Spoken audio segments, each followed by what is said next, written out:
Gaming news straight to your ears and eyes. Today we talk about multiple updates, new DLC coming to Prince of Persia: The Lost Crown, the date for the Summer Game Fest, as well as the opening of new studios and their endeavors. All of this in today's video.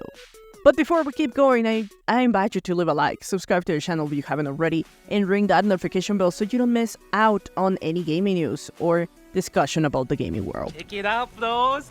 You made the front page! You know what this means? We've gone mainstream. Now, success story for Ubisoft. Current times is rare to hear or say it. Nonetheless, congrats to Prince of Persia: The Lost Crown. A great game that takes the basics of Metroidvania games and adds its own flair, lore, and game ideas to life. Since its release and well-received reviews, Ubisoft has announced it will continue to support the development team, and in result they have published the game's roadmap. This includes free content that will show up later this month. The extra content will start with Warrior's Path. It will include a speedrun mode, a permadeath mode, and new outfits from the protagonist. In the roadmap is also included to come out in spring of 2024, a boss rush mode, and more costumes. After that, it will follow up in summer 2024 with Divine Trials that adds new combat, platform, and puzzle challenges, and more costumes. You can never have enough of those. To finish with the 2024 roadmap, in late 2024, new story DLC will arrive to the game. Extremely exciting news for Prince of Persia. I mean, this game is a hidden gem of 2024, a year that is already stacked with great titles. Now, mark your calendar, Summer Game Fest of 2024 has a date. This event is one of the biggest events for gaming. We get the premieres, release of games we've never seen before, updates on big games, and a lot more. An event that certainly should be kept in the radar. And when is it happening? Well, Summer Game Fest will happen on June 7th of 2024. The stream starts at 5 p.m. Eastern. And another reason we should keep a close eye on this date is because other major publishers tend to gravitate with their own showcases on that same time. For example, last year, Xbox, Ubisoft, and Capcom held their own gaming showcase in dates close to Summer Game Fest. So we should be expecting to see other companies posting their own showcases soon enough. Now, while the gaming industry seems to reevaluate the AAA template, other adventurous agents are working on new projects. Empty Vessel is a new studio formed by veterans of the gaming industry from studios like Naughty Dog and ID Software. Their debut title will be a sci-fi shooter powered by Unreal Engine 5. The studio is based in Austin, Texas, but most of its staff remains remote as it is international.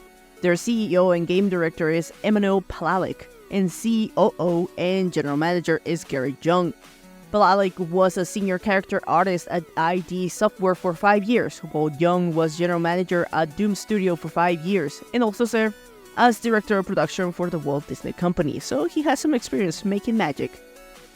Hopefully the studio doesn't suffer this shaky times or AAA difficulties, but they aren't the only ones. Another studio coming in is Giant Skull. It's created by former director of Star Wars Jedi series Stig Asmussen. His new studio will be focusing on a AAA single-player focused action-adventure game. He also joined by previous Jedi Service creatives like John Carr, Patrick Murphy, and Lauren McLemore, all joining Giant Skull Studio. Asmussen shared on social media, "The Giant Skull Studio culture is founded on creativity and curiosity. We have assembled a talented team renowned for immersive storytelling, heroic combat, and accelerating traversal. And our goal is to craft a rich universe that players will want to lose themselves in years to come." So, let's hope they too manage to get to that. Hopefully. Now, while some create their studios, others are losing their studio, or at least their seat on the main table. That is the case of Starbreeze CEO, who after the poor performance of Payday 3 has been removed from his position.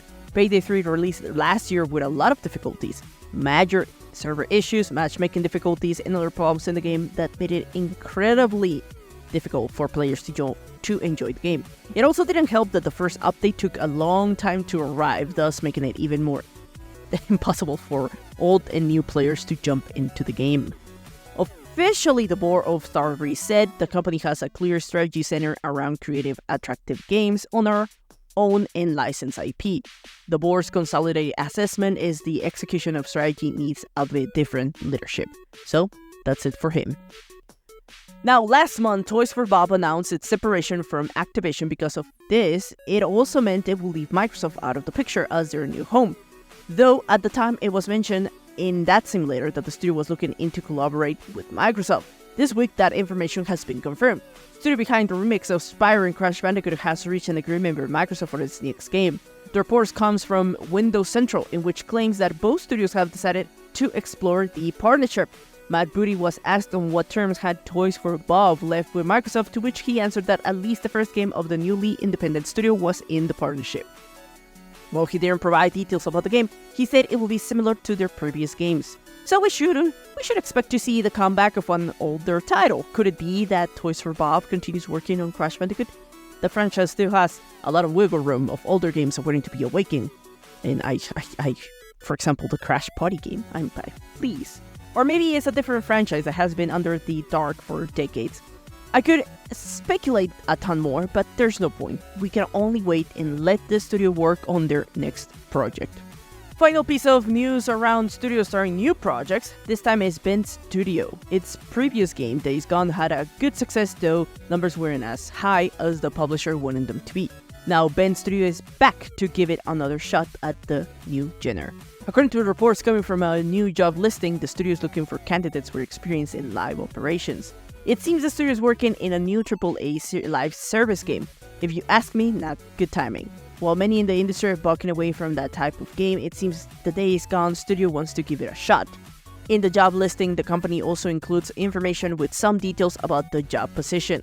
The role implies to plan and track release schedules against the defined live roadmap, to have a deep understanding of game development cycles, processes, and latest trends with an emphasis on live operations, and hands-on development experience in leadership roles shipping AAA live service games. Now, is this game part of the Sony live service strategy, or is it an original idea from the studio? Tough to tell. At the current moment, Sony doesn't seem to be that interested in funding many live services games. However, according to previous reports from back 2021, Sony had announced that the studio was already working on this new IP. So it could be possible that it is part of Sony's live service strategy. But whatever it is, hopefully find some success. It will be terrible to lose this great studio to layoffs or a complete closure. But that's all for this episode. What are your thoughts on this gaming news? Let me know in the comment section. I'm the Honey Badger and I love to talk about everything gaming from news to games. If you like the video, remember to leave a like and share. It really helps. Don't forget to subscribe. See you in the next video. Keep on gaming.